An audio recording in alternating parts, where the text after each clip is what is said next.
मैं doctor Farkhanda, department of Urdu, SPC GCA। मेरा topic है महिला सुरक्षा हेतु समाज में जागरूकता की आवश्यकता। वजूद ज़न से है कायनात में रंग, यानी ज़न के मानी है औरत। इस दुनिया में सारी रौनक और रंग औरत के दम से हैं, लेकिन समय समय पर इस रंग को धूमिल किया गया। हमारे भारत में हमेशा से ही महिलाओं को एक विशिष्ट स्थान दिया गया है। समाज ने उसे लक्ष्मी और दुर्गा के रूप में पूजा है। मनु स्मृति में कहा गया है, यत्र नार्यस्तु पूजन्ते रमन्ते तत्र देवता। इसी वजह से हमारे यहाँ महारानी लक्ष्मीबाई, बेगम हज़रत महल, Sarojini Naidu, Suchitra Kripalani, PT Usha, Kalpana Chawla, Sania Mirza, Mary com जैसी महिलाओं ने देश का नाम रोशन किया।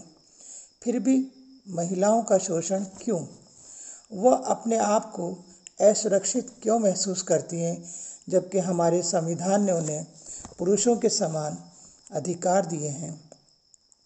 वह देश की आधी जनसंख्या का प्रतिनिधित्व करती हैं और विकास के लिए बराबर की भागीदार हैं, लेकिन इसके बावजूद आज महिला कहीं भी सुरक्षित नहीं है।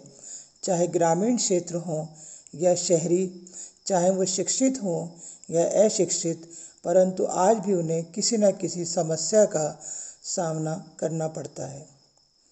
महिलाओं को घरेलू हिंसा, दहेज प्रताड़ना, भ्रूण हत्या, शोषण, लिंग भेद, ऑनर किलिंग, अपहरण, छोटी छोटी बच्चियों के साथ छेड़छाड़ जैसी हिंसा का सामना करना पड़ता है और मुजरिम भी वही बनाई जाती हैं।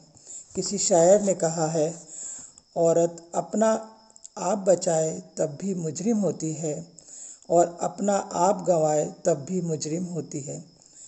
आज महिला चारदीवारी से निकलकर हर एक क्षेत्र में अपना महत्वपूर्ण कार्य कर रही है और देश की विकास में योगदान दे रही है। अपने जीवन का हर फैसला ले रही है, लेकिन फिर भी वो आज सुरक्षित नहीं है। पिछले कई वर्षों से महिला सुरक्षा का स्तर लगातार गिरता जा रहा है और 5-7 साल की बच्ची भी इस यौन हिंसा का शिकार हो रही है। यौन हिंसा के आंकड़ों के हिसाब से दुष्कर्म हमारे देश में 2016-17 के अंदर 2155 मामले दर्ज हुए। यानी दुष्कर्म के हमारे देश में 2155 में 2155 मामले दर्ज हुए। महिलाओं में कानून के प्रति सजगता की कमी उनके सशक्तिकरण के मार्ग में रोड़े अटकाने का काम करती है। अधिकतर महिलाएं कानूनी दांवपेच से बचना चाहती हैं और अपनी इज्जत का भरम भी कायम रखना चाहती हैं, क्योंकि समाज के अंदर उनको बुरी नज़र से देखा है। चाहे वो मुजरिम हो या नहीं हो, उनको निशाना बनाया जाता है, उनको टारगेट किया जाता है और वो बेचारी कहीं भी आने जाने के काबिल नहीं रहती हैं। आधुनिक युग में महिला पुरुषों के साथ ही नहीं, बल्कि उनसे 2 कदम आगे ही निकल चुकी है। वो राष्ट्रपति के दफ्तर से लेकर ज़िला स्तर की योजनाओं का आधार बन चुकी है। वो नासा में जा चुकी है, लेकिन उसके बावजूद भी उसकी स्थिति जैसी है और दिन ब दिन बिगड़ती ही जा रही है।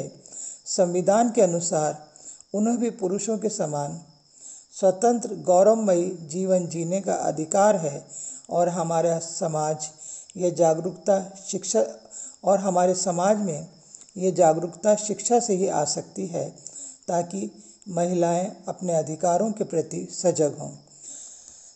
निर्भया केस ने पूरे देश को झकझोर दिया था और भारतीय समाज क्रूर वहशी दरिंदों को सजाए मौत दिलाने और निर्भया के पक्ष में खड़ा हो गया था।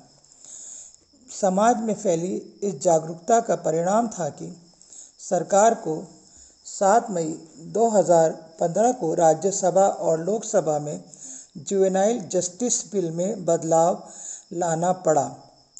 इसके अंतर्गत यदि कोई किशोर 16 से 18 साल का किशोर जघन्य अपराध में लिप्त पाया जाए तो उसे भी कठोर सजा का प्रावधान है।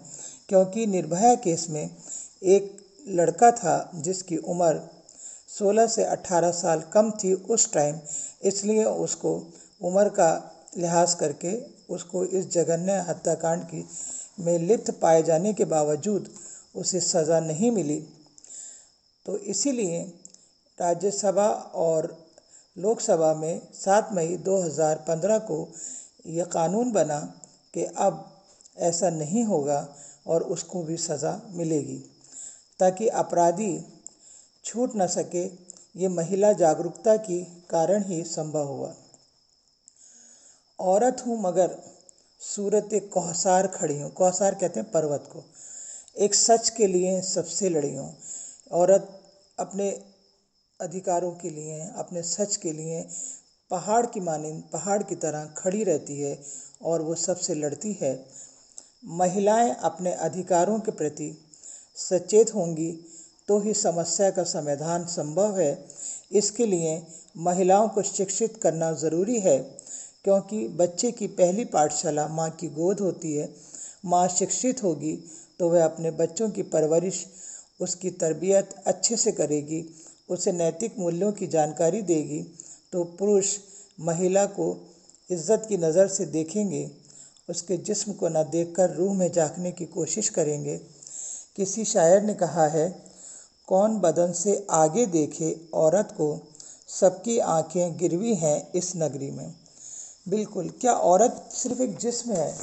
नहीं, औरत बहुत कुछ है अगर देखने वालों की नज़र चाहिए, लेकिन हमारे समाज ने उसको सिर्फ भोग की वस्तु बना दिया है और वो इस पीड़ा को सहती रहती है।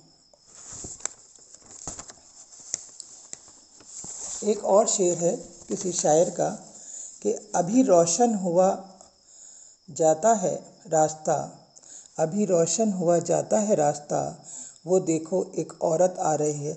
एक औरत एक माँ होती है, एक बेटी होती है, एक बहन होती है, और वो कितनी अजीम होती है। अगर हम उसकी अजमत को समझें तो शायद हम ये जघन्य अपराध नहीं करें और मर्दों की मानसिकता बदलें, क्योंकि जब तक औरत पढ़ी लिखी नहीं होगी तो वो अपने बच्चों की अच्छी तरबियत नहीं कर पाएगी और उनकी मानसिकता को बदल नहीं पाएगी। महिलाओं की जागरूकता के लिए उन्हें निम्नलिखित अधिकारों के लिए सजग होना ज़रूरी है। महिलाओं को मिलने वाले अधिकार आपराधिक कानून संशोधन अधिनियम 2013 के अनुसार, पहला, 0 FIR दर्ज करना, यानी कहीं भी किसी भी स्थान के थाने पर FIR दर्ज करना अनिवार्य है।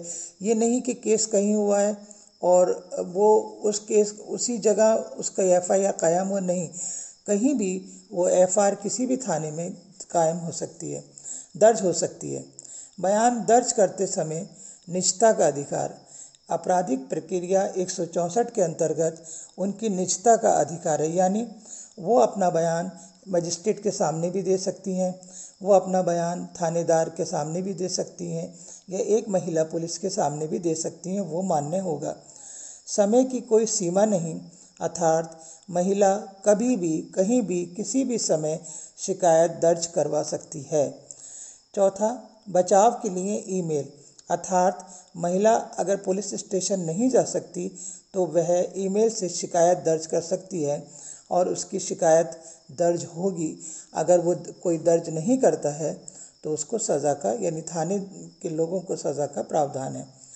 पुलिस के शिकायत दर्ज नहीं करने पर पुलिस को दंडित किया जा सकता है। अगर कोई पुलिस वाला या थानेदार या थाने के SHO या SP जो भी कोई है, अगर वो किसी दबाव के तहत महिला की शिकायत को दर्ज नहीं करते हैं या उसकी FIR को दर्ज नहीं करते हैं तो उन्हें दंडित किया जा सकता है। सूर्यास्त के पश्चात गिरफ्तारी नहीं, महिला किसी भी तरह से कोई भी थानेदार महिला को सूर्यास्त के पश्चात यानी रात को और सूर्योदय से पहले उसको गिरफ्तार नहीं कर सकता। यही हमारे कानून का प्रावधान है। 7वां, आपराधिक प्रक्रिया धारा 160 के तहत महिलाओं को पूछताछ के लिए पुलिस स्टेशन नहीं बुलाया जा सकता। यानी महिलाओं को पूछताछ के लिए किसी भी हालत में पुलिस स्टेशन नहीं बुलाया जा सकता। उनके बयान उनके घर पर ही होंगे, उन पर कोई दबाव नहीं डाल सकता। यानी महिलाओं को इन अधिकारों के बारे में मालूम होना चाहिए। अपनी पहचान सुरक्षित रखें।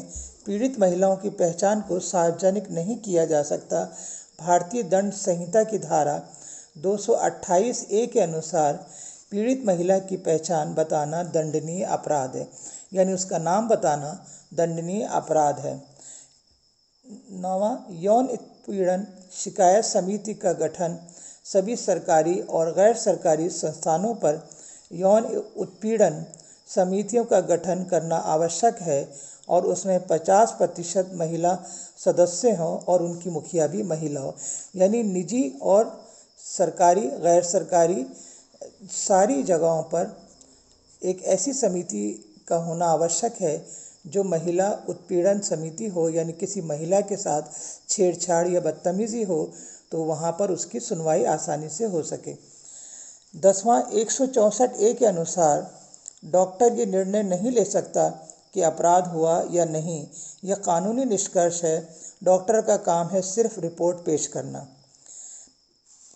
पॉक्सो एक्ट 11वां, पॉक्सो एक्ट यानी protection of children from sexual offences act 2012 के अनुसार संसद के दोनों सदनों से महिला एवं बाल विकास मंत्रालय द्वारा पारित किया गया है। 12वां, किसी भी महिला की इज्जत से खिलवाड़ करने की नियत रखने का उद्देश्य रखने वाले लोगों पर साइबर क्राइम के तहत मामला दर्ज कर कानूनी कार्रवाई करने का प्रावधान है। सूचना प्रौद्योगिकी कानून धारा 67 और 66 के अनुसार किसी भी व्यक्ति की सहमति और अनुमति के बिना तस्वीरें खींचना और प्रकाशित करना दंडनीय है। इन अधिकारों के प्रति सजग होना ही है एवं आत्मरक्षा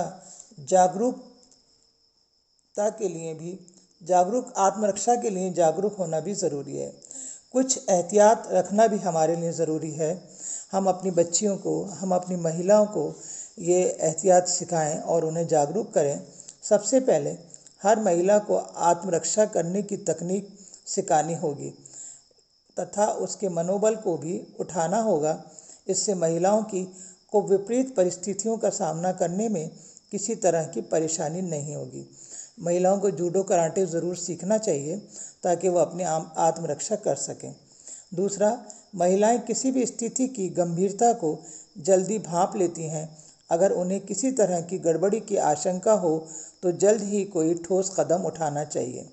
तीसरा, महिलाओं को खुद को मानसिक और शारीरिक तौर पर पुरुषों से कम नहीं समझना चाहिए। हर मुकाबले के लिए अपने आप को तैयार रखना चाहिए। चौथा, इस बात का भी ख्याल रखना चाहिए कि वह इंटरनेट या किसी भी तरह के माध्यम द्वारा अनजान पुरुषों से बातचीत करते समय अपना निजी विवरण ना दें। पाँचवां, बाहर जाते समय महिलाओं को मिर्च स्प्रे का यंत्र रखना चाहिए। विपरीत परिस्थितियों में घिरता देख अपने फ़ोन से इमरजेंसी नंबर या व्हाट्सएप कर सकती हैं। ये महिलाओं को ज़रूर आना चाहिए। सातवां, किसी भी अनजान शहर के होटल या अन्य जगह रुकना हो तो वहाँ के स्टाफ के लोगों और बाहरी चीज़ों की सुरक्षा को पहले ही सुनिश्चित कर लें। आठवां, इन सारे पहलुओं को ध्यान में रखने पर हमारे समाज में और ख़ास तौर से महिलाओं में जागरूकता लाने की बहुत आवश्यकता है, वरना दिन ब दिन ये केस और ये आंकड़े, जो महिलाओं के उत्पीड़न के आंकड़े दिन ब दिन बढ़ते ही जा रहे हैं। हमें समाज में बहुत ज़्यादा जागरूकता लाना है। धन्यवाद।